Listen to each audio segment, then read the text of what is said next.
Hi, this is Bobby Curnow, Chief Turtle Editor at IDW Publishing, and you are listening to the Pullbag's TMNT New Animated Adventures coverage with Mike and JT, Turtle Power. Welcome to The Pullbag. Join us as we dig out our latest comics and discuss them with a rotating panel of the GCRN crew. So sit back and enjoy this week's Pullbag. Oh yeah, Michelangelo's on the move. You know what to do. I'm here, I'm there. I could be anywhere. How do you stop what you can't even see?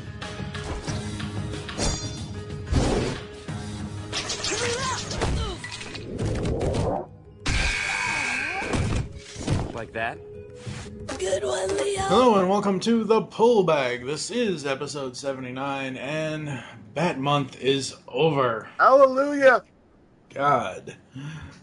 So far this month here in June in The Pullbag we've had Joe Reed and I did the IDW Volume 5 and Micro Series Volume 2 Part 2 of their Teenage Mutant Ninja Turtles main ongoing.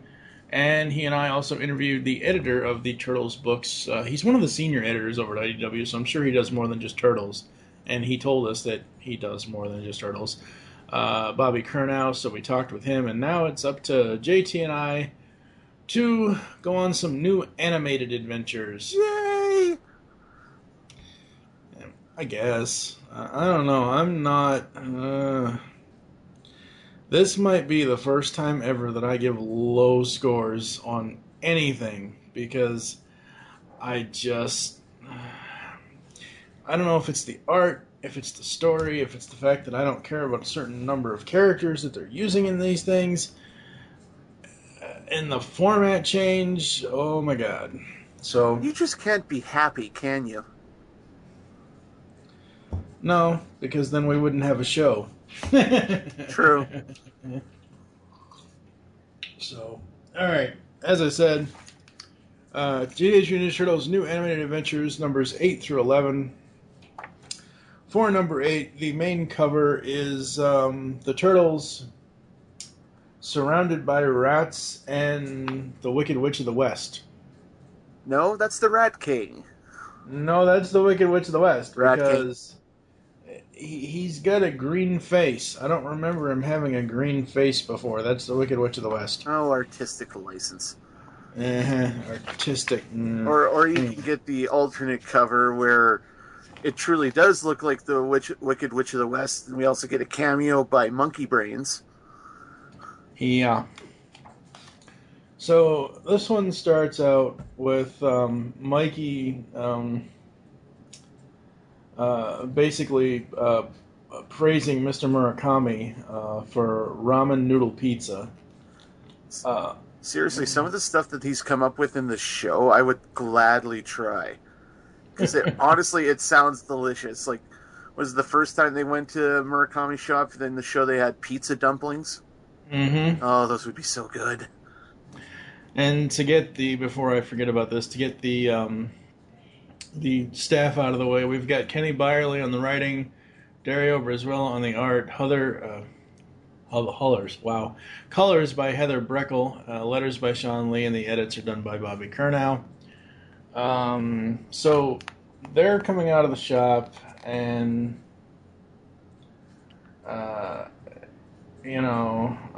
This is Mikey's like, we should eat here more often, and Raph's like, yeah, April, do you know any other conveniently blind restaurant owners?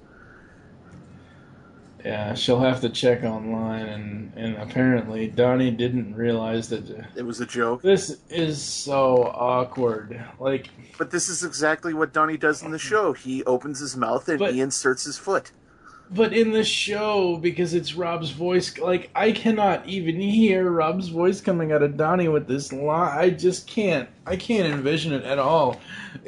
It's like Donnie was possessed by Tobey Maguire's Spider-Man, and he can't talk his way out of a friggin' paper bag. You have my watched the episode, or the show, haven't you, Mike? He talks like this all the time.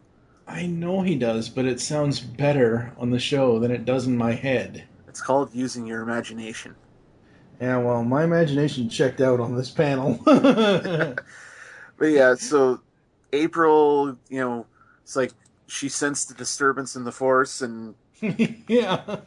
then Mike. I love Mikey's response. It wasn't the miso fries, was it? Because I ate a lot of those. And then Yeah. she waxes poetic about what Master Splinter says, and next thing you know, they are awash in the four-legged vermin Yep. with a mysterious man in the shadows, who we all know who it is. But sure, let's play up the suspense for just another panel or so. And here I thought it was Patrick the Rat Boy from Batman Beyond. Nope, it's the present day. But yeah, so you got the Rat King's up to no good. The Turtles in April, escape up a fire escape, and then April looks like she falls through like 3 stories and manages to not die. Because she goes through the roof, through 2 separate floors, lands on her feet, and Yeah. they just happen to land in the same warehouse that the Rat King is currently congregating in. Yeah, that's completely like suspension of disbelief is like forget it. Just don't Convenient. even. And then Monkey Brain shows up with some headband type thing that he uses to, basically futz with the Rat King's mojo, and then knocks him out. And they're, of course, the turtles conveniently forget that he doesn't actually talk. Although, for some reason, April has a mind. She's got like the, Jedi mind meld going on. Oh my god. I don't think any of the turtles could be Batman, but technically April is either McGann from Young Justice or John Jones himself. Holy crap. Yes, 'cause in addition to being, if you've watched the show to this point, folks, she is part alien, immune to mutagen, and is completely oblivious to the fact that Donnie is in love with her. But that's kind of besides the point. What's really important is that she has psychic powers now, because reasons. Oh. And we go to one part of the panel I absolutely love. I love Mikey. Hey, maybe it'll turn out you can grant wishes. She's not a genie, Mikey. Now all as I can think of is a Turtles parody of I Dream of Jeannie. You are a sad, strange little man. Although I do like Mikey's comeback. Is like, I know that. I was thinking Leprechaun. I mean, she's got the red hair. It checks out. I was like, well, her last name is O'Neill, so that's almost flawless logic from Mikey, which is kind of frightening. Exactly. So yeah, in addition to, for those that don't remember Dr. Rockwell, he is the mutant known as Monkey Brains, who the Rat King mutated into a monkey form when he was experimenting with mutagen. And everyone thought he was just basically, constantly ape crap crazy. Turns out he has got a abandoned warehouse lair/lab where he's created these headbands, and well, April and him just have a staring contest, and apparently they're reading minds the whole time. And it's like anytime you've seen this before where one character can psychically link with another, they stare at each other for a minute, and apparently it's a whole conversation. And then it's like she's just basically interpreting for him at this point. It's just expository. Yeah. Yeah, absolutely. And then you see the rats are... Apparently the Rat King's no longer knocked out, so he's using his mental mojo to call his army of rats. And then he starts talking crap to Monkey Brains, and, well, Monkey Brains loses his shit. Yeah, he goes ape shit is what he does. Yes. And then I do like the one scene where, after the Rat King's talking smack, and then the rats come in just, like, out of nowhere through the windows like that. That would be such a horrifying image if this was live action. But it's still a horrifying image here in the comic. But it's kind of cute and endearing thanks to the art. No, it's not cute and endearing. It's gross and disgusting. I mean, I'm just waiting for all these rats that are coming in from all to have chef hats on, and they all prepare a dish. Ugh. Oh, don't hate on Ratatouille. Ratatouille is what that movie should have been Oh, called. we can't be friends anymore. Oh, please. There have been much worse things that we disagree on that we cannot be friends anymore besides Ratatouille. But it's Patton Oswalt, and he's awesome. I don't give a crap. Hey! It's not the actors or the actresses or the voices that's the problem with that movie. It's the entire premise of the damn movie. Anyway, You're questioning logic in a Disney film. So back to the rats. Henry Jones Sr. would never survive this. No. No, he would not. No. But I love this. For the Rat King breaks his bonds. Of course, the headband that Monkey Brains was using works for him. Not only does it block his psychic mojo if the Rat King uses it, all of a sudden he's Professor Friggin' X. And he can use... Now, this would be a truly horrifying image in a film. He can use his new enhanced mojo to basically craft rat avatars out of... He basically makes splinter-sized minions out of the thousands and thousands of rats milling around in the scene. It's kind of like that first episode of Gravity Falls with when all the gnomes join together to become like a mega gnome. Yeah. This would just be wrong on... Well, it is wrong on so many levels. Yeah, what makes it even worse is that when Rat King goes to board the thing, like friggin' Tommy Oliver riding the outside of Dragonzord, he adds a damn hat to make the thing look like himself, which, to me, it makes him look more Freddy Krueger-ish, if only he had some claws, because I swear that hat is a Freddy Krueger hat. Well, yeah, I mean, before we get there, basically you see the Turtles and April's escape. They ditch April on a fire escape, and then they surf the tsunami of rats. Yes. Which, okay, this would be a very cool visual. It would be a very disturbing visual, but it would be cool nonetheless. But yeah, then you see he goes from making rat avatars to rat kaijus, which looks, oddly enough, kind of like Clayface. And I do like that. He's like, I miss my hat, and all of a sudden just thwomp. And and how the rats are like going 3 feet out from the main head and defying gravity. Like, geez, these things are well trained. Maybe they have rocket boosters. Who knows? Yeah, so the turtles are like dodging, truck-sized fists from the rat kaiju, and then hey, he must have had prototypes for the headband. We could use them. You got to have special powers to use them. Why? Let's grab April. Sure. Why? Flawless logic, really. Yeah, I do like Ronnie's thing. She's like, April's like, I don't even know what my powers are, and I definitely can't do them on command. Oh, come on, you did great communicating with Rockwell. Besides, we don't have another option. Yeah, that's so true. So, basically, they go to the fight. April gets jacked by the kaiju, and they fight to get her back. And I do like the scene where Leo and Mikey have gotten the shell razor and they're firing cannonballs or the garbage balls through, and they're like, basically, it's eat garbage, Ratzilla. Actually, Mikey, I think the rats would probably like that.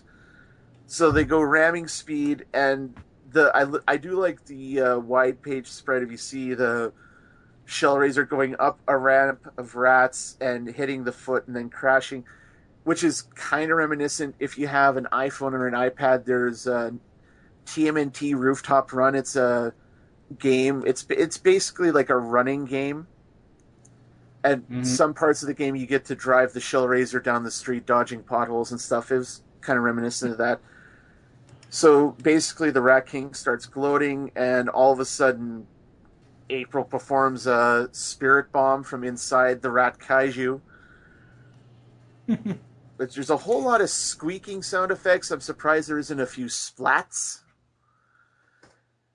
So they go and they're fighting the Rat King again, and then Monkey Brain comes out of the Rat Kaiju. Kind of forgot about him for a second. Grabs the dingus off of Rat King, and then him and April team up to use their Jedi mind powers to knock out the Rat King, who is then absorbed into a pile of rats and disappears, which is just slightly creepy. And then, Leo's like, yeah, thanks for helping us, Monkey Brain. Or, well, he doesn't call him Dr. Rock, but he thanks him for helping him. And then Mikey's like, gee, yeah, thanks for getting our backs, Monkey Brains. And then the Monkey Brains almost loses his shit on Mikey. He's like, not a fan? Give it time. It'll grow on you. So, this is I think out of the 4 we're talking about today, this is the number 8 and number 11, I think, are the ones with issue-long stories.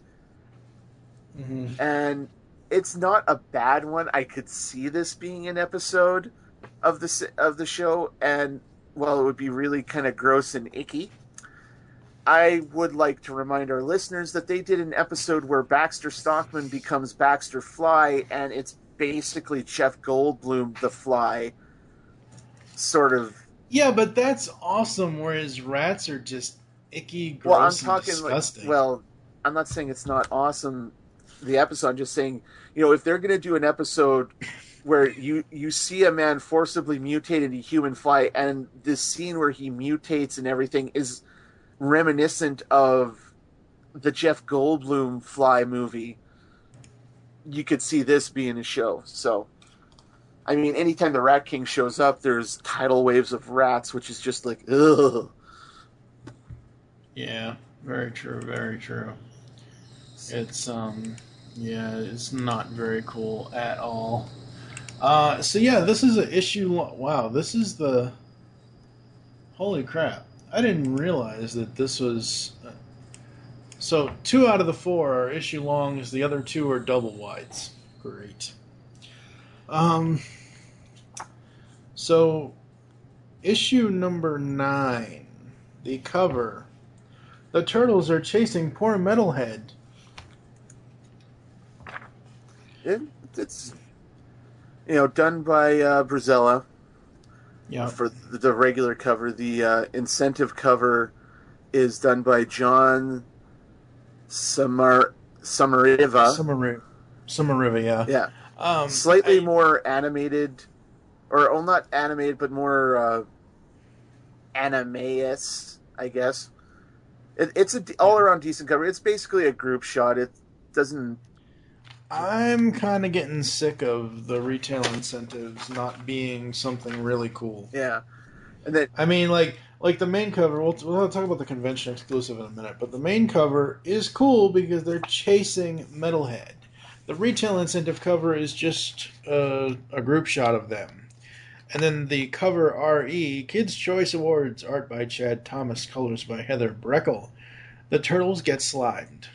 Because it's Nickelodeon and it's Kid Choice Awards, the turtles get slimed. Well, why not? I mean, yeah. They could have slimed The Rock the one year, but they wisely decided not to. So, I would have loved to have seen that. Yeah, that just The Rock standing there smiling is like, I don't know why. Yep. But yeah, so you got. Like I said, I think out of the 3, like the Kids' Choice one's pretty sweet, and the alternate it's decent. It's standard group shot, turtles looking kind of badass. But see, standard group shot should be something for the regular cover, or like a retail incentive. I don't understand. I mean, unless you sit there and get Eastman back and get him to draw the 2012 series, like the cartoon turtles. Unless you get him to do that, I don't see the point in a group shot for a retail incentive cover. I just don't. It would take too long and too many brain cells to explain to you why this happens with incentive covers. I know, and we will most definitely get into some sort of incentive cover after dark discussion at some point. But it's like whatever. Like, I could see if it was like a special artist or something, like I said, Eastman, or whomever. But people buy like sketch covers so they can take them to conventions and have an artist, well, yeah, I understand that. I understand that concept of it, but what? We'll talk about this later. Yeah. The story. Donnie is trying to explain to Raph, who just doesn't give a flying flip, about what he's doing to Metalhead. Yeah. In the story, it's entitled Metalhead Games. We should mention because this is the first of the back-to-back stories we got here. Yeah, issue 9 has 2 stories in it. So this one is Metalhead Games. Is that a cross between? I don't think they're trying to go for a Hunger Games thing. It's just that's the name of the title. Oh God, I was thinking more of like Disc Wars, but okay. I don't even know how you get Disc Wars from that. Metal Games, Let the Games be. I don't know. It's some kind of Liquid Tron reference. Anyway. But yeah, Donnie's upgrading the power supply for Metalhead, and Raph's less than impressed. And Donnie loses his shit. And basically just pokes Raph right in the mouth with his staff, and then I love this exchange. It means take that. Don't mind if I do. And he took his own bow staff and turned it against him. Here, you want it back? Yeah, no, I mean, you don't hear them, but I definitely hear Sean Astin's voice in that exchange. No, yes, you're right. I do. I just didn't hear Rob's voice in the awkward exchange in the last issue. Like, the way that that Byerly wrote that scene, it was too awkward. Like, more awkward than Donnie is in the show. That's the only time. No, every other time, yeah, I hear the voices in my head from the cartoon series, just not that time. Point being. So, basically, yeah, Donnie loses his shit, challenges Raph to a duel. This nerd's going to kick your ass, and, well, that obviously doesn't happen. And he makes the comment, intelligence is more important than strength, and Raph's just like, yeah, right. Mm-hmm. So basically something happens that Metalhead goes berserk again, and... Oh my God. No, wait a second. I'm sorry, because we have to go knee-deep in the hoopla here, because as soon as I figured out that someone hit Metalhead in the head, I was like, oh no. They made a Hoopy reference from the Magic Hoop episode in Captain N, because Hoopy gets bonked on the head and he goes all evil. Oh, good Lord. I think I just broke JT's brain yet again, ladies and gentlemen. No, you didn't break my brain. Where did Metalhead get smacked? Because the lab explodes, Donnie goes flying, and the Krang have taken control of Metalhead again. Yeah, but I could have sworn he has a head injury in this. Well, maybe later on, but... Right, and I could have, his little antenna thing, I thought that was where... I don't know what... I could have sworn he had a head injury here. At some point. I guess not. I don't know. But anyway... too much Captain N, Mike. I know, right? Thankfully that shit's almost over. Self-promotion. So Metalhead's been... Well, how do you know that the Metalhead's been taken over by the Krang? And are you sure it's the Krang? It's the ones that are known as the Turtles must be hitting that which is called their heads. And again, Nolan North as the Krang. Brilliant. Absolutely phenomenal, yeah. So Metalhead escapes and the Turtles give chase, not in the Shellraiser, but the detachable... I don't even know what they call, what do they call it? The sewer cruise or whatever. Their dune buggy contraption. Mm-hmm. So they follow him to the museum, and then Mikey gets a face full of Metalhead fist. And I love Michelangelo when he says stuff. I wish my fists could do that. Yeah. Because you get a little Mazinger Z action there with Metalhead with the flying fists of fiery doom. And basically the whole thing, it turns out the whole thing is basically Donnie screwing with Raph with Metalhead. Yeah, like pretty much. He's basically is like, oh no, this is far from over, Raphael. So he's basically constructed this huge prank, which Raph has already tumbled to, but Raph, being the prime dick that he is, manages to get the remote destroyed, and then Metalhead goes truly berserk. Yep.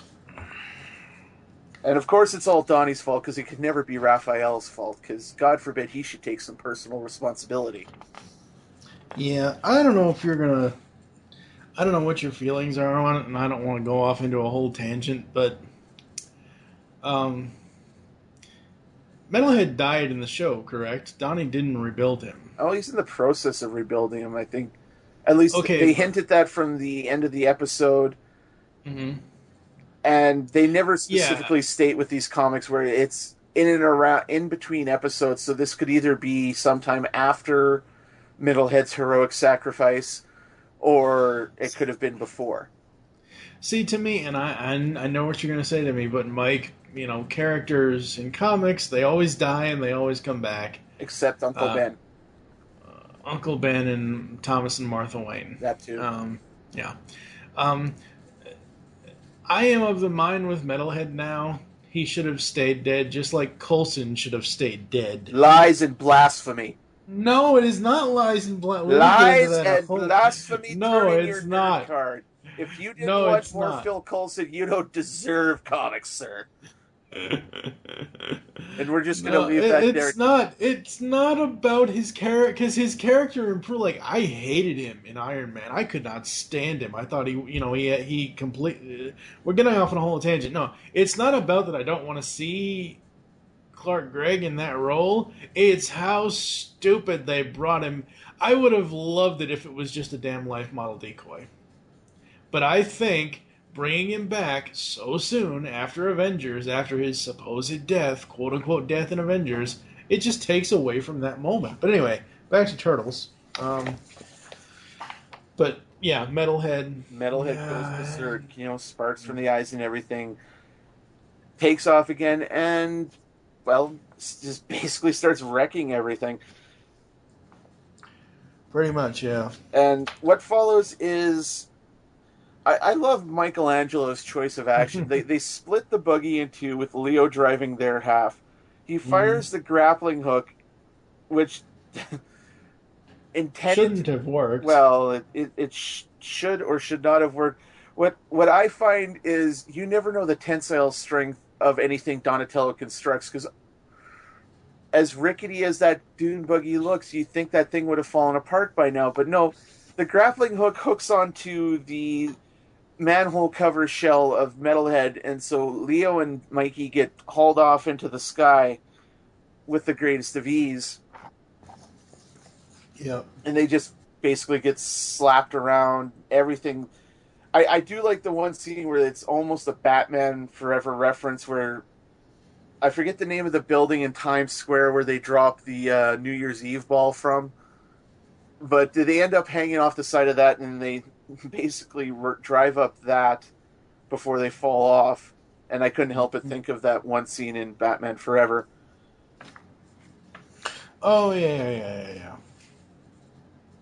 And the whole time, Raph and Donnie have this back and forth about, what's better, strength or intelligence. Mm-hmm. And then finally they decide, enough. They apologize, and we both have our strengths. It's a bro moment. It's a bromance. Almost. It's not quite the bromance that Raph and Casey have, but it's there. But, I do like the way Raph's like, enough touchy-feely stuff. We've got brothers to save. Yeah. When he said that line, he sounds just like Leo in the show quoting that Star Trek crap that he watches. Yeah. But I do like this. So basically, Mikey and Leo are still, they go up the side of the building there. They had 5 seconds of breathing space. and then they're hauled off by Metalhead again. They eventually, I do that. They do this again. They drive off the side of the building, and now instead of being the Batmobile, they've become the Spider Buggy, or the Spider-Mobile. Mikey lets out a booyakasha, which you used it already. that's the thing. When they land the second time, he's about to let another one go, and I love the smile on Leo's face. He's like and it's always like, what? He's only allowed to use it once per adventure. Come on, man. Back in the 80s, Michelangelo would shout that incessantly, and no one said shit. But it was the 80s, and there wasn't a line that wasn't overused. Like tin teeth, used turtles, and all that. So basically, Metalhead. Go ahead. I was going to say, so basically, Donnie rigs it to run an electric current up the pole that for the New Year's Eve ball, and they've tied the grappling hook off with Metalhead, and he's shorted out, and they black out Times Square. I was like, something gets pitched into the Coke sign in Times Square and it's blacked out. I wonder if they saw Amazing Spider-Man 2. Probably.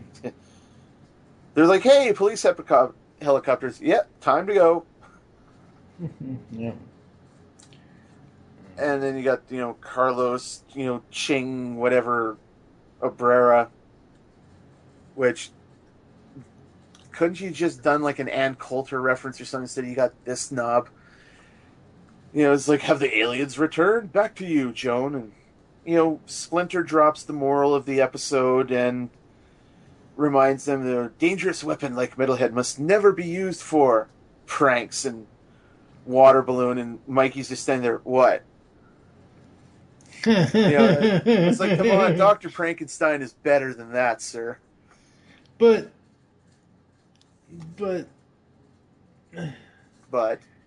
yeah, but here's the thing. It's not Mike. Oh, well, Mikey has the controller. Okay. Yeah. I thought you meant because Mikey has the balloons in his hands, but it's because Metalhead. he's got the controller from Metalhead. Yeah. I like this story. It's a fun, interesting story. I guess for those of you who might not have seen the cartoon episode where Metalhead heroically sacrifices himself, it's alright to read. I would not recommend it for anyone who has seen the episode, because if you're like me, you're going to feel gypped and jaded. Why are you gypped and jaded? These are stories in and around the episodes. The only confusion should be is you don't know where this is set, but that's the point of these stories. Right, but see, that's and I understand that, but that's the problem with this story, because they know April has her powers.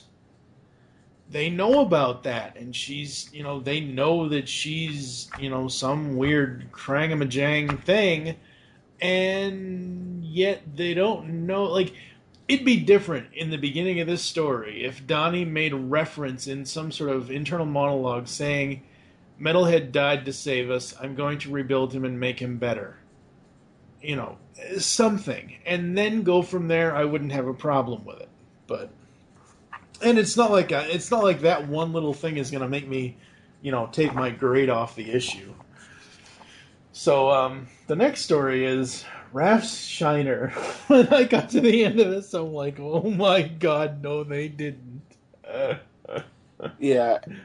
Because Raph basically pulls, because I know you're going to go into this, but Raph basically pulls a Ferris Bueller, ladies and gentlemen.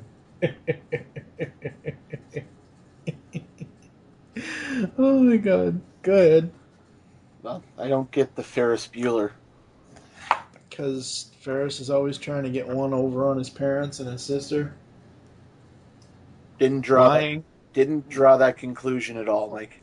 Raph is technically making up a story. Well, he's propping it. He's making the story big and bad so he can't admit to what really happened. But I don't draw Ferris Bueller from that. But that's just me.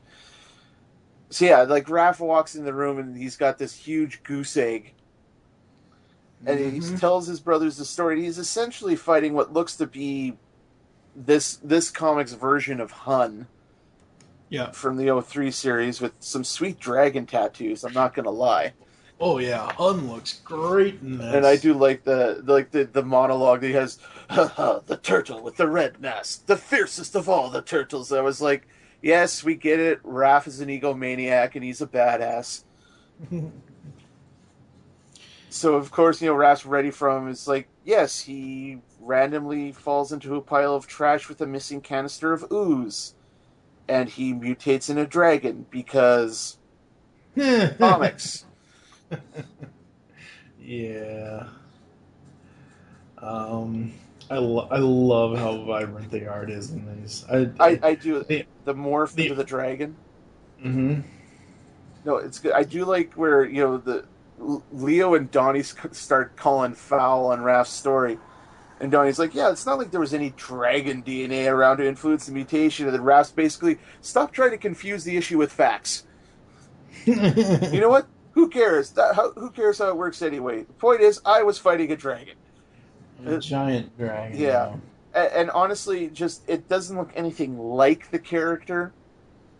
But when you see him where Hun, let's call him, morphs into this dragon, the first thing I thought of was like the warrior dragon from the old Archie Ninja Turtle series. Mm-hmm. And that's because in his debut he fought a giant Godzillion-sized foot soldier that was hidden inside the Empire State Building or something that looked quite like it. Why? Because comics. But anyway, Raph's fighting. The guy rips a foam pole or power pole out of the ground. Can you blame me if he got in a lucky shot? He's swinging a goddamn telephone pole. You're lucky you didn't end up a green smear on the side of a wall. Yeah. And then I like Leo's like, so you got a black guy from a giant dragon who hit you in the head with a power pole. And Raph's like, I'm not made of steel. And he gets into a wrecking ball and he knocks the dragon out. And I do like, Dottie, you don't actually think we're stupid enough to believe that. To which Mikey gives ample evidence that he is that stupid. Yeah, no construction worker's going to leave his keys in a crane. If they did, I'd be out driving cranes right now. And there's a scary kind of logic to that, because Michelangelo would totally do that. He would so totally do that. And then April comes up, hey guys, did Raph tell you how I landed a punch on him? When that was revealed. There's not a lot of moments, ladies and gentlemen, for the listeners, that comics make my jaw drop. I would say the end of Batman 13, because I thought it was more gruesome than what it actually had happened. That made my jaw drop. A few times in Nightwing and Batgirl have made my jaw drop. Batman Beyond 2.0 Chapter 21, the ending made my jaw drop. And this, just the revelation and just sheer humor of it all. The fact that April lands one on Raph. Yeah, I wouldn't say my jaw dropped, but my eyes definitely kind of popped open, and I read that last bit where Raph's like, okay, have your fun.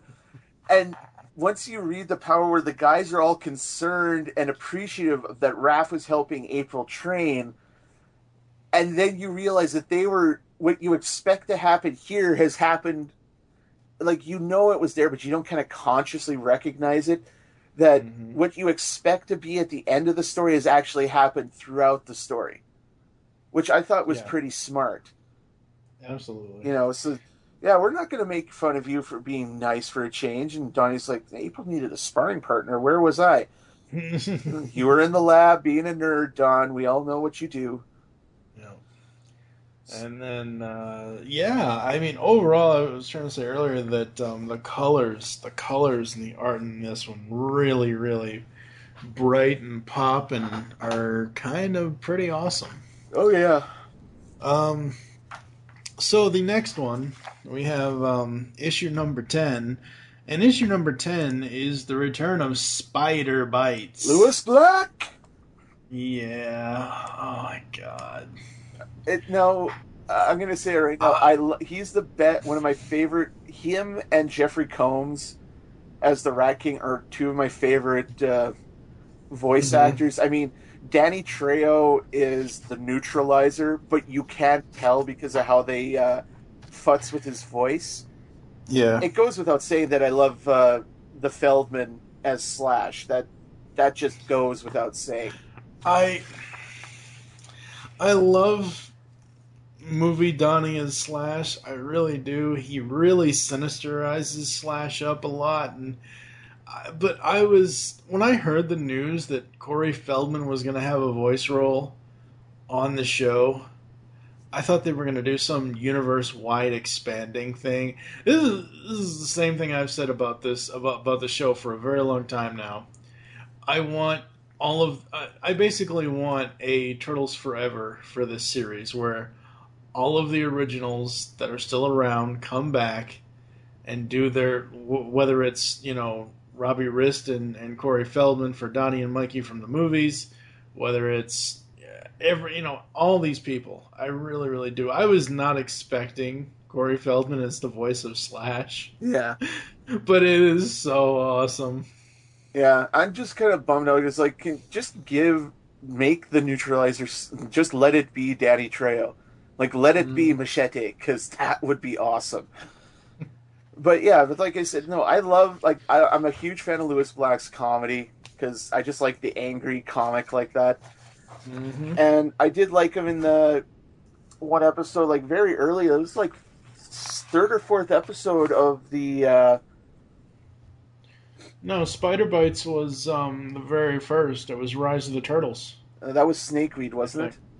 Oh yeah, you're right. It was like episode 3 or 4. I can't specifically which, but yeah, I was disappointed that you didn't really see Spider Bites again until just recently with episodes 12 and 13 of this series, where you find the Krang have like corralled most of the mutants that we've seen in the show, like Kirby Bat and Slash, and we get our kind of, sort of, almost, maybe Turtles Forever moment where they're looking through the different portals and you see the 87 Turtles and, the Jason Voorhees, Casey Jones of that universe.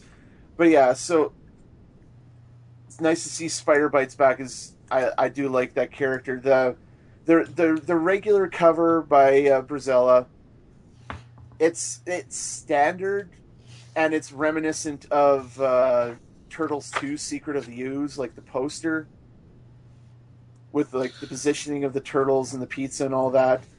And it's like, a little bit. Turn around, guys, bad guy approaching. And Mikey's like, ignore everything else, mozzarella. Again, we got your standard action group shot pose for the backup cover, which is done by James Silvani and Amy Meverson. It's good. I like this a lot more than that the badass group shot from number 9, but it's still kind of meh. Mm. It would make for a cool poster, but it doesn't, that's about it. Yeah, like the cover for the main cover by Brizuela, that would make a cool poster. But like I said, and I keep saying, the RIs are just not incentive enough for me to go out and attempt to round them up. This story basically takes place around Valentine's Day, or Valentine's Day and then the day after Valentine's Day. Love Bites with a Z. Yes. Because spelling, or to paraphrase a meme from Linkara. Oh, Jesus. Poor literacy is cool. Yes. Or grammar, whatever. Yeah, so, and it's not, Mikey's just, he's the sweet, innocent baby brother of the family. He is just trying to, show his love and appreciation for his bros. There is nothing wrong with that. Just some of the ways that he goes about doing this and the manner in which he pursues it, I'd probably be annoyed too. Granted, Leo really doesn't have anything to be angry about, but the fact that Mikey desecrated another of Raph's collectible magazines, and he goes into the lab and he wrecks like one of Donnie's computers, and you can see why they're pissed at him. Yeah, but his heart's in the right place. Come on. Well, yeah. And then he goes out And, well, he's getting his Bruce Wayne on. He's sitting there and he's brooding on the top of a building, and, and he just sees everyone else. It's all these happy couples, and he's like, is it really so wrong to want to show my love like that? Like, he's kind of having a moment there, and then you see stuff getting carried away. And we clearly... because then he envisions a Krang, Booberry, and Frankenberry all having some sort of love interest with each other. It would be Booberry, Frankenberry, and Fruit Brute. No, that's a Krang. Well, Krang would be Frankenberry, Booberry, and then the Sasquatch would be like... Oh, I thought that was supposed to be... And I've never had Fruit Brute, Yummy Mummy, or Booberry, but I have had Frankenberry and Count Chocula. There's a rant there waiting to happen. That's another day. But clearly we've missed something, because, he's called his brothers, they've come, and he smeared pizza all over himself and created a tinfoil hat, and Mikey has now become Fox Mulder. Yeah. The Krang, Ghosts, and Bigfoot working together, they'd be unstoppable. Yeah, I do love that. It's like where Mikey, you don't believe me? Why, logic is crystal clear. To which Raph replies, because there's no logic at all. Mm-hmm. But of course, Donnie's willing to at least investigate the possibility of Krang action, which makes him the better brother for it, at least in my opinion. Well, I mean, come on now. Raph's always picking on Mikey. I mean, very, very rarely does Raph ever give Mikey the benefit of the doubt. Yeah. I like this. So they go down to the street to investigate, and Mikey, of course, being the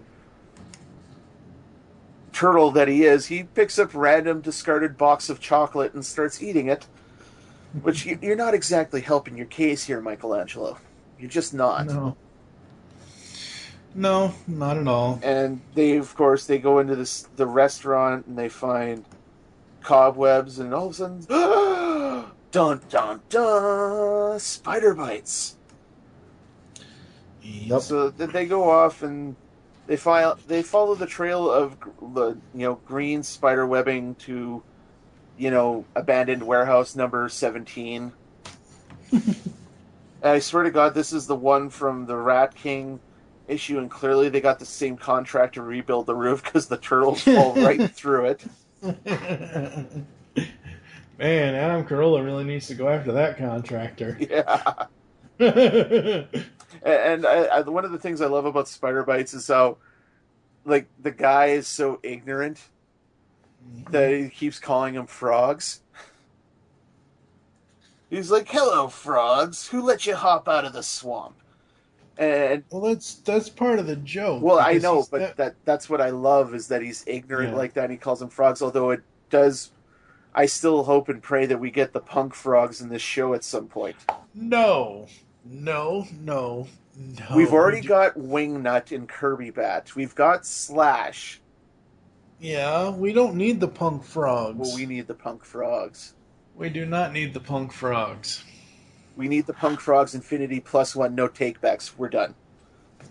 We do not need the punk frogs at all. Oh, you just don't have a soul, Mike, if you don't like the punk frogs. Come on, the Shredder actually did, that was like his one solid supervillain plan in the old cartoon. He created the anti-turtles. He had an entire squad of anti-turtle warriors ready to go. And they were even bigger slackers than the turtles, it turns out. It was brilliant. Yes, so... well, back to the show. The turtles, I don't know how strong his spider bites webs are, whether they're like as strong as Spider-Man's or something, but he ensnares the turtles, and for once Mikey, being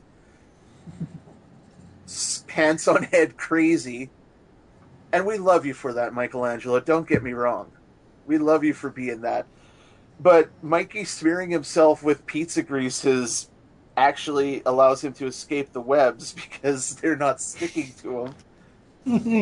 And Spider-Bite starts monologuing that, he's kidnapping people, and he's pissed that, all these lovey-dovey couples are reminding him that he doesn't have, a Miss Spider-Bites in his life, and, he's just basically going to make everyone suffer, and I don't see. God, I hope they don't ever. Spider Bites to me. Even though I know he's not this, but he reminds me of Taz. Because now that you say that he doesn't have a Mrs. Spider Bites, all I can see now is Mrs. Tasmanian Devil. Oh, from that one. Going on. Oh, man. You're talking about the actual Tasmanian Devil, not the one where Bugs Bunny willingly puts a bear trap in his mouth. Oh, no. The one, well, that is, yeah, there's several different Taz shorts from Looney Tunes where he, no, this is the one where Bugs dresses up as a woman for the upteenth millionth time and tries to seduce Taz, and then Mrs. Taz comes in and starts beating the crap out of him. That's the one I was thinking of. Yeah. All right. Spider Bites. You see with this one little hitch in his plan, the one turtle that gets away, and I do like that where Mikey's like, "I'm grease lightning, baby." I love that, and then Spider Bites is all of a sudden he's all demoralized and he gets all like high school teenager mopey. Seriously? Stupid, useless mutant spiderweb. It stinks being me. And then Mikey, of course, knowing he and only Michelangelo would tumble to this. He tumbles to the idea that Spider Bites feels unloved. So he decides to show Spider Bites love. And how do you fight a giant mutant spider with self-esteem issues? You give him a hug. Flawless logic. Yeah, pretty much. And I do like how he's like referenced because we know Spider Bites. He's basically an internet troll turned into an internet trolling mutant spider. Yep. And I do like Michelangelo's. Admit it, you look at the cute kitten photos on the internet as much as I do, right? Yeah. And essentially, Leo tumbles to the fact that Mikey is basically drawing Spider Bites off so the others can get free and free the humans. And he's like, we must follow Michelangelo's lead. And Raph's like, I'm not bathing in pizza grease. And when you think about it, this story could technically take place before the Shellacne episode. Yeah, it could. It could. Which also saw the debut of Razar. And I'm still waiting for Toka. You know what? If we can get Razar in this cartoon, we can get the Punk Frogs. Just saying. I'm just waiting on Toka, Rocksteady, and Bebop. Yeah. Except Rocksteady and Bebop might actually be a threat in this cartoon. I mean, I think... They're a threat in the main comics, so... Well, they were a threat in the main comics and somewhat in the Archie comics. But in the cartoons, I think there was a delayed effect of the mutation, whereas after the initial 5-episode, first season, the mutagen must have affected their brains, because after that, they weren't even close to being... A 5-year-old with a blanket could have taken those two out.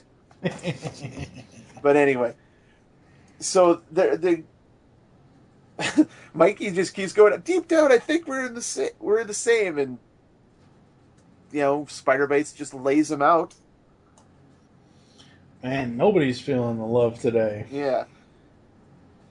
So I love how they start fighting Spider Bite, and they start, they're fighting him with compliments. Because as they're kicking his ass, they're complimenting him. It's like, you're the best mutant we know. You're dashing good looks. You're awe-inspiring intellect. You're sparkling personality. And he's just like, positive reinforcement? No! You're burning my ears. Ah! Gonna fry me up. And I can attest to that, because I was like that in high school where, negativity was good and positive feelings were bad. So I was just like, yeah, you're just lying. But the way Spider Bites reacts is just brilliant. He just loses his shit, starts hawking more. He's not even spraying webs now, and now he's just hawking loogies at the turtles. Well, that's what he did in the cartoon series. Well, yeah. But I mean, he's gone from firing webs at them and trying to snare them, and he's just straight out spitting. And I forget, was his spit like acidic or something? Yes, it was. Okay, yeah. Because he basically... They basically pull what Robin, Aqualad, and Kid Flash did in the first episode of Young Justice, where, you know, the turtles trick Spider Bites, to bring the entire warehouse down on him. And I do like the one civilian comment in that one panel. He's looking at his date, and he's like, "So, good first date? Huh? High five?" And, you know, they go back, and again... it's Splinter with the moral for the episode. Yep. You know, and it's, you know, as you said, it's like it's important to be surrounded by the people that love and care about you. You know, not everyone's so fortunate. And you see Spider-Bite going down alley kicking a can. I feel for the guy a little bit because, you know, it's not like he has to be mutated into a hideous freak like this. And, you know, maybe he just needs somebody to love. This is essentially the Valentine's Day episode that they never made on TV. And then, oh wait, it's Miss MacGuffin. I mean, April O'Neil with a heart-shaped pizza. Yeah, but it's kind of cool. Well, I know, that's just a great way to end it. But it's not over. Well, this story, you know. No, this... Oh, yeah, you're right. That is a completely... Wow, they put 3 stories in this? I forgot they put 3 stories in this. Holy crap. So, I mean, basically, when you think about it, this series, while it ties into the series, it's essentially Archie comic style stories. You know, if these were collected in like a Teenage Mutant Ninja Turtle Double Digest, you know, it would make sense to be in there. But I mean, we're so used to these full-length formatted stories, so it's cool. So, you know, we got the first story with Love Bites, and then we got, what's the next one called? Mikey's Map. Mikey's Map. And this one is, who did the art on this second story? Chad Thomas. Yeah, Chad Thomas. And he's definitely got more of an Archie comics style thing, which is, you know, Michelangelo's got a map. They're tearing ass through NYC in the Shell Razor, and it's like, we're gonna be late. We gotta get there. We gotta get what? And Leo's like, what's going on? Is it the foot, the Krang? No time. Emergency. Left turn. And it's literally, you see the purple dragons are ripping off a pawn store, and Mikey's like, no, keep going. And Donnie's like, hey, we didn't even have to fight. They just ran off. And Mikey's like, ignore them, run through that building. And, you know, they run into a Krang lab. And Mikey's like, no, don't stop. And I love the Krang dialogue here, because they've basically blown up a Krang lab, and it's like, those that are known as the Turtles have caused that thing that was not meant to explode. Krang is thinking that Krang should be doing what is called running. And just the way the Krang's got his hands up in the air, he's like, screw this, I'm out. And Mikey's like, left, right. It's almost like he's trying to give them directions that sound like the Konami code. Yeah. Left, right, up, down, A, B, start. Yeah. And then you see, well, maybe Razar isn't completely evil and a hideously deformed freak. He enjoys what appears to be mint chocolate chip ice cream. Yeah, he's This is like by far one of the weirdest images, and that's saying a lot, that I've seen in this series so far. But to see this bony, zombie-esque werewolf mutant bopping down the street, humming a tune, and enjoying a double scoop ice cream cone. Razar's design in this is absolutely hideous. Well, it's hideous in the show too, but I get your point. But in the show, it looks really cool, hideous. This looks like a shaved yak with bones protruding out of its, it looks like you took Ahmed the Dead Terrorist, pulled his head off, put a wolf's head on him, and then patched a bunch of hair on his bones. Oh my god, this is horrible. Yeah, it works better in animation. Yeah, he's like, turtles! Getting his Doctor Doom on there. As they splash him, and his ice cream cone's gone kaput, and he's pissed. And finally they pull up in front of Gino's Pizza. And it turns out this entire mad dash through the city was in order to get to the best pizza in the world, or so it says on their website. And of course, as soon as Mikey turns around, click, they're closed. And you get, I love the, pissed off flame in the background thing. They do this in the show several times. Pretty well captured here in this last panel where you see Mardi Gras heads on the brothers. Yeah, pretty much. And he's like, oh man, I told you we needed to hurry. And then they, of course, inadvertently, Mikey has been a colossal dick. So one good screw deserves another, and they take off in the Shellraiser, leaving Mikey hopelessly lost in NYC. Yeah, but you would think, though, that he would just go down into the sewers and then find his way back. Oh, anyway. He would. I mean, it's just they're pissed at him. They're like, screw that, you're walking home, Mike. But that last panel where he's like, fine, I can walk. I've got this map, stuff like down. I got to make a left at 12th, or is that a right at 6th? I honestly expected him to say left turn at Albuquerque Avenue or something. No. Yeah, they could have done that. No. But yeah, it's. I mean, that's like every time that they have a pizza delivered, I really want the 122 and an eighth reference. 122 and an eighth? Wait, what the heck is 122 and an eighth? You're standing on it, dude. Just slip it down here. Yeah. Actually, and it wasn't exactly that scene, but in one of the last episodes they had before they went on their break here was the Pizza Face episode. Yeah, that's where I was expecting it to happen, and it didn't happen, damn it. I still like that. Oh, at Mario's, the first pizza is always free. How many times can I order the first one? Oh, Michelangelo, don't ever change. Okay, let's talk about, since you brought it up, let's talk about Pizza Face for a little bit. Creepy? And it could... Yes, creepy, but as soon as I saw the episode, and then I saw the episode title, I'm like... Somebody so needs to parody. Weird Al, get on this. Pizza Face is a parody of Poker Face by Lady Gag Me. Somebody needs to create lyrics based on Poker Face for Pizza Face. Honestly, I didn't think of that right away. Because when I saw Pizza Face, the first thing to go through my head is, it's Pizza the Hut! Spaceballs. There's that, yeah. I don't know. It's just the name, the title, Pizza Face. I'm just looking it up here on the wiki because I thought I recognized the Pizza Face voice. Mm-hmm. I mean, it took me forever. I didn't know until I read online that Krang Prime is actually voiced by Roseanne Barr. Yeah, you didn't know that? Well, I didn't catch it right away, and I was like, there you go. Yeah, Danny Trejo's Neutralizer, Chrome Dome. Oh, that was the Footbot Ninja. That was Nolan North. Yeah. No, it's Jake the Dog and Bending Rodriguez himself, John DiMaggio, as Antonio / Pizza Face. Yep.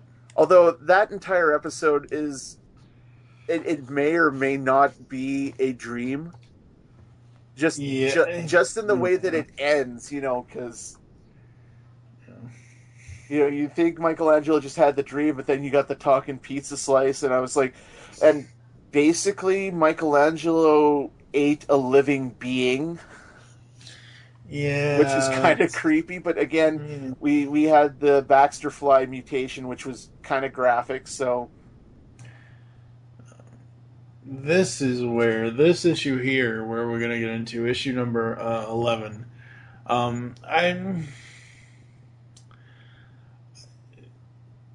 I have a lot of feels for this issue. I do, and so we got two stories here, and it kind of makes sense a little bit, but I'm really getting. I want one story per issue again. I really do. I want one story, one. I don't care if you do like say issue 11 or say issue 12 and 13 are a 2-part story. So you start part 1 of the story in issue 12, and you do part, as long as it's the same writer, because that's the other thing. I mean, most of these writers are getting these characters down because it's a comic based on the cartoon series. It's not a tie-in comic because they don't really tie in anything like you've said in the past. It is a tie-in comic, but in the respect that it ties into the series just in the loosest of terms. I mean, it's not. Yeah. It's not like. I mean, hell, you could call the Transformers comic in the '80s a tie-in comic, but they only ever had one issue where they adapted the big broadcast of 2006 into a comic. Mm-hmm. And that was just completely out of nowhere. Just, hey, let's do a comic based on the episode of the cartoon. Just boom. Yeah. Whereas this is based on the cartoon. It's adventures they can have. It's just, it doesn't specifically tie into any one episode. And I'm sorry, the main cover, I like it. I think it's cool, but it is a lie. How is it a lie? I don't think Shredder shows up at all, does he? Well, no, but I mean, it's a Footbot, so Shredder. Yeah, but Now the alternate cover done by Marcella Ferrara. I do again. It's a group / action shot sort of cover. Yeah, but I really dig this one. Like the last two alternate covers have been, they've got that action. It's just that first group shot, like the badass group shot one, just didn't really do anything for me because I've seen that like a million times. Yeah. But this backup one, and if you want to go out and collect these, I don't see why not. You want to waste time, money, and gas driving to and from every store to get all the alternate covers because, doesn't really matter in the long run. They all got the same story on the inside. Yeah. But yeah, so the first story here is called Partners, and it opens with Michelangelo doing what Michelangelo does, reading comic books in an alley. And I'm saying that as a bad thing. It's just that I could see Michelangelo doing that. Oh, absolutely. After getting, hey, Donnie, you want to read this? No, I'm busy making a new Anti-Mutagen. Leo, I'm training. Raph, you're a dork. Yeah. So Mikey always gets the short end of the stick. Yeah. But still my favorite. Mm-hmm. Although I do love the way that he starts play acting out, the moves from Weather Warlock. And I can't help but think that he dug in that dumpster he's sitting on and found the comic. Yeah, that's probably where he found it, honestly. Yeah.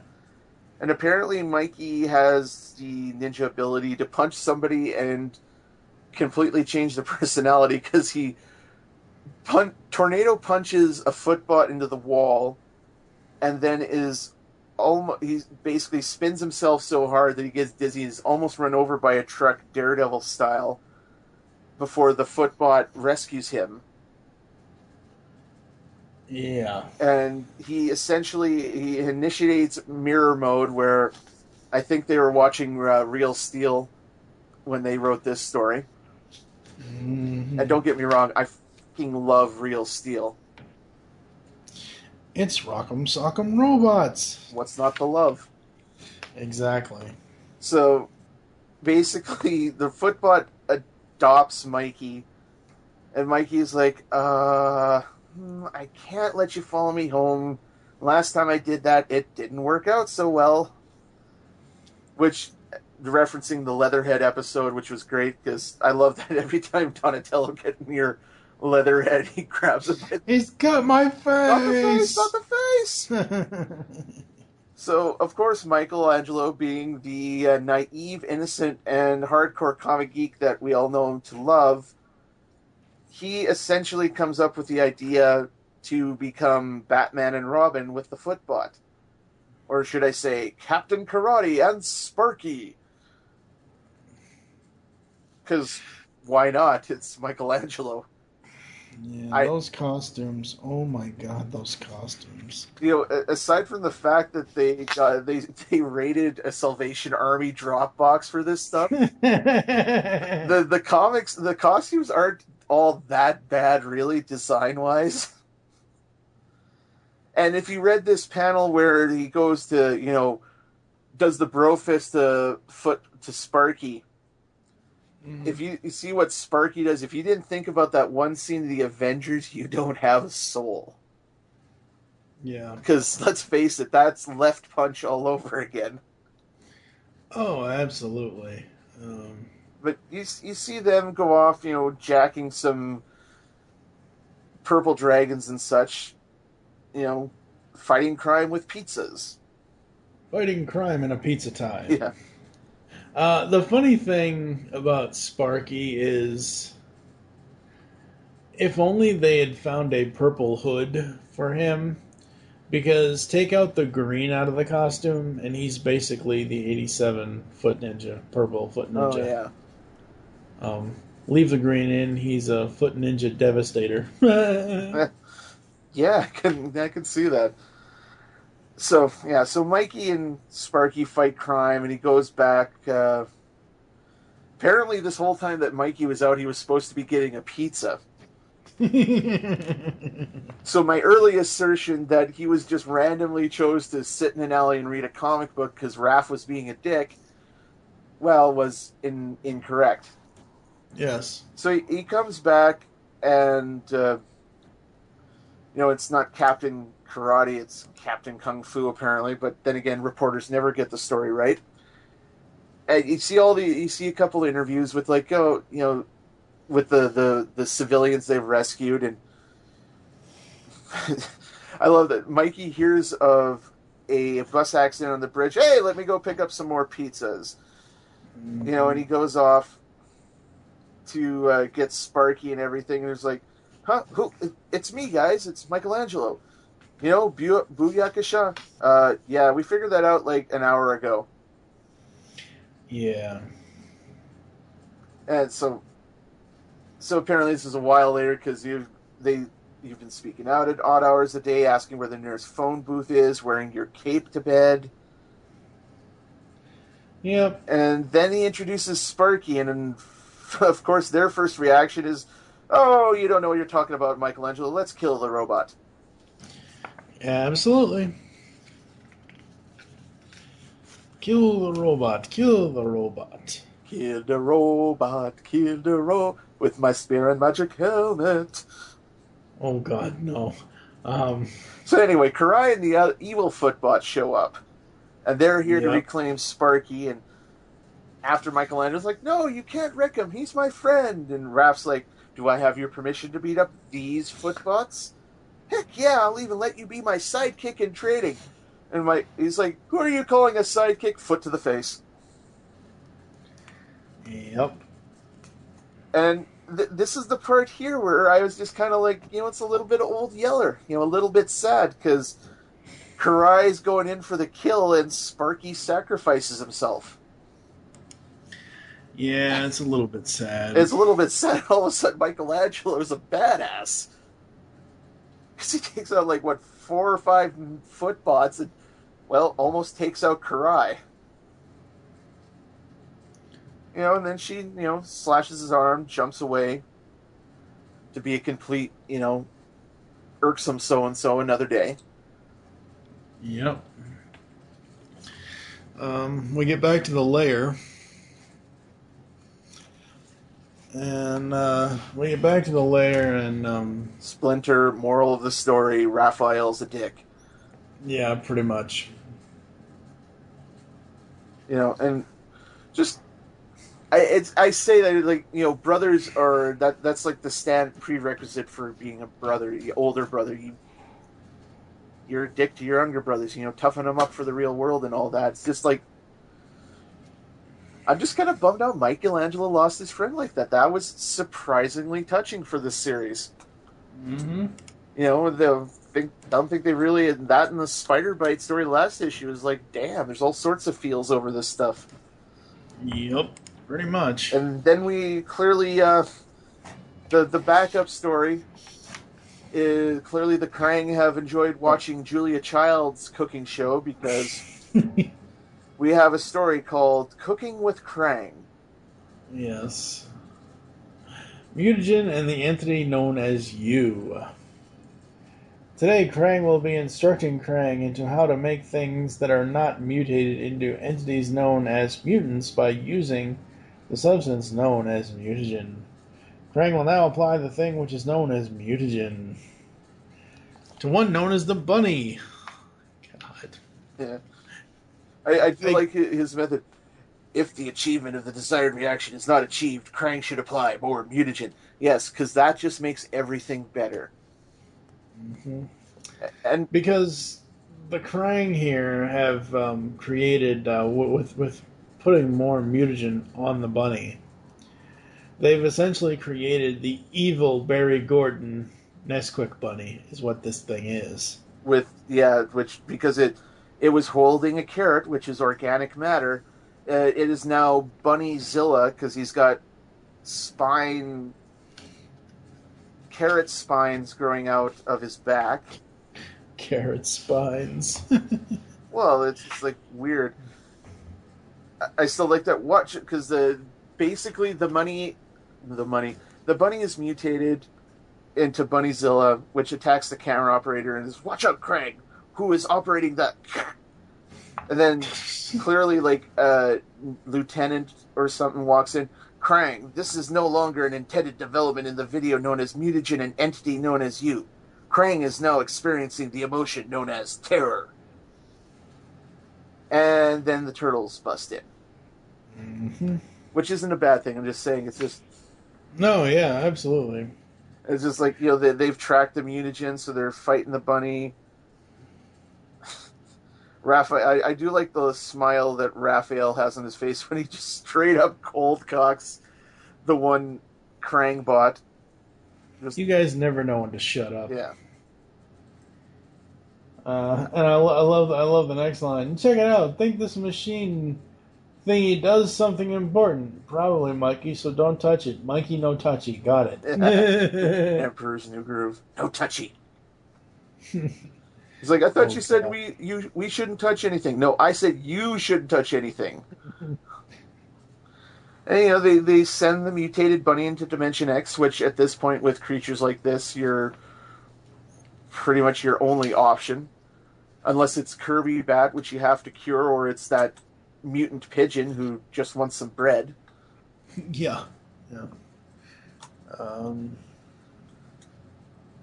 So... okay, but I wasn't that far off with Bunnyzilla. Mikey calls it Hopzilla. Hopzilla, yeah. So they go out for, post-battle pizza. Krang And comes... the poor Krang bot. This is the first time I really feel sorry for these Krang bots. Well, this has been the transmission that is known as mutagen and is known as You. Have a good period of time that is called Night Krang. End of transmission. I almost wish it would say end of line. Yeah. Now, sorry, you go ahead.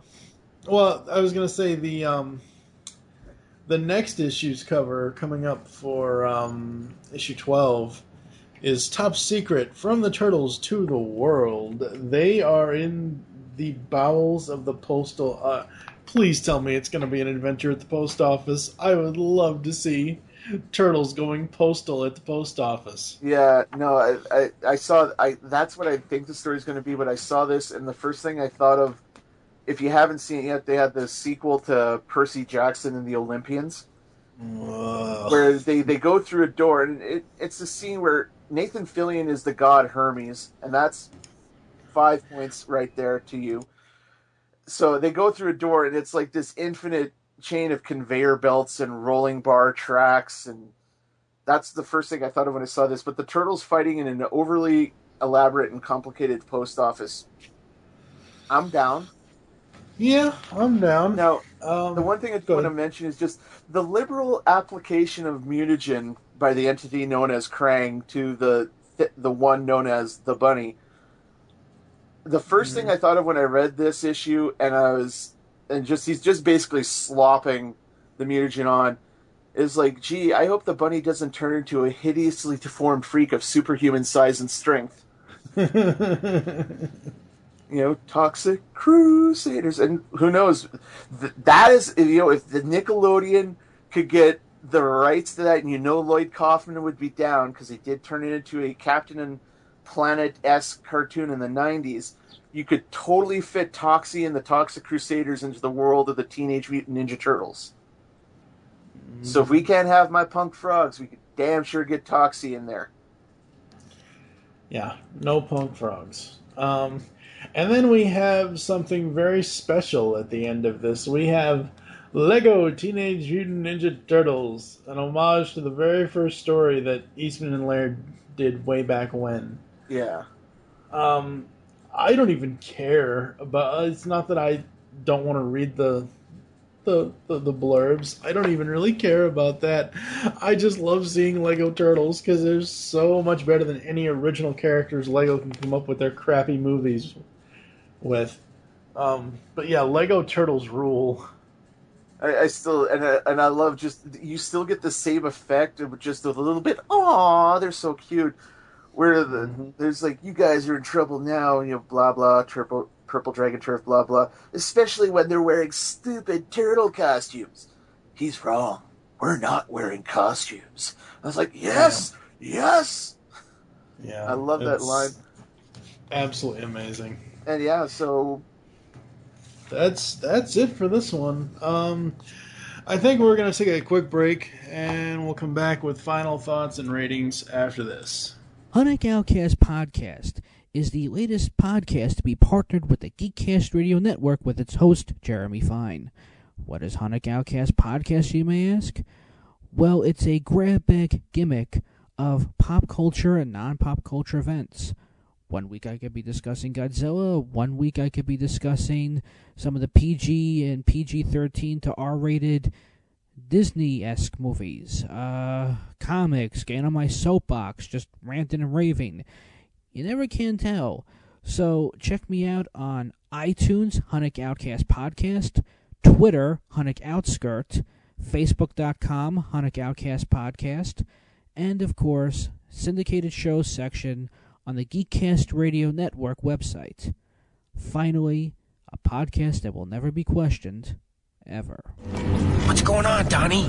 It's a Krang Sweet 16 birthday party. How am I supposed to know? All right, folks, we are back, and we're going to rate these 4 issues.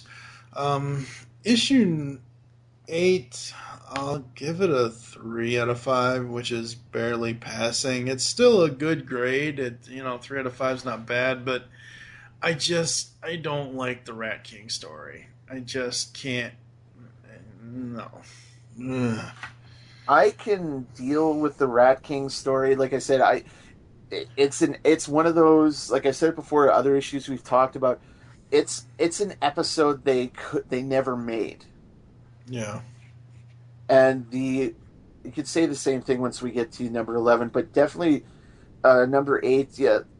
I enjoyed the story for what it was, but even I would have been skeeved out by the tidal wave after tidal wave after tidal wave of friggin' rats.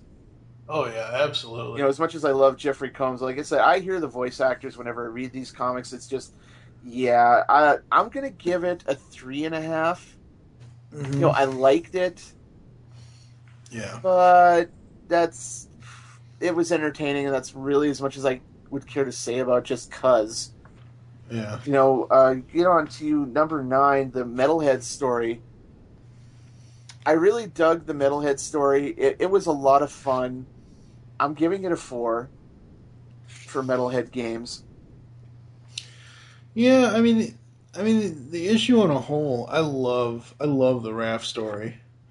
Absolutely love the Raph Shiner. Yeah, Raph Shiner. That's honestly, I'm giving that a 4 as well. I'm gonna give that entire issue a 5 because I absolutely loved both of those stories. Even though I have my reservations, of not explaining why Metalhead is still around, at least to the comic audience. But whatever. I think maybe Final Judgment. I'll upgrade my score to a 4.5. I didn't absolutely love it, and that really the only reason I give that half point off is that whole the Raph story about the guy telling the tall tale, and it's really not like I've read that 100 times before. So yeah, but it's not usually something like I know. I'm just saying for me. It's nitpicky at best. So yeah. For Spider Bites and Mikey's Map, I'll give it a 4. As much as I love Spider Bites and as much as how unmistakable Lewis Black's voice is as Spider Bites in my head, I don't know, it just doesn't. It's, yeah, like it doesn't scream perfect to me at all. I'm going to give it a 4 as well. Like I said, I really enjoyed the story there. Mikey's just trying to show his brother some love, and they're don't exactly appreciate it. And by that I mean Donnie has a legit gripe, Leo's being a hard ass, and Raph's a dick. Yeah, which pretty much seems to be the prevailing theme in a lot of these stories. Pretty much, yeah. What was the cause what was the genesis of the action of the story? Raphael was being a dick. Yeah, so I mean, it was good. I really loved that Mikey's Map story. It was funny. You've seen stories like this before, but it's just something about this one I liked more than the other times I've seen it, which is kind of reverse of, Raph Shiner from the previous issue. Right.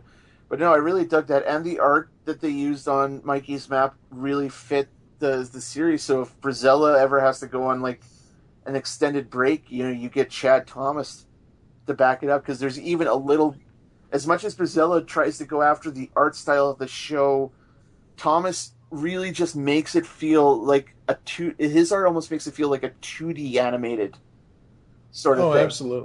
Absolutely. So go ahead. I was going to say, no, just for number 11, like I said, I dig the standard cover. The backup cover was nice, and the story.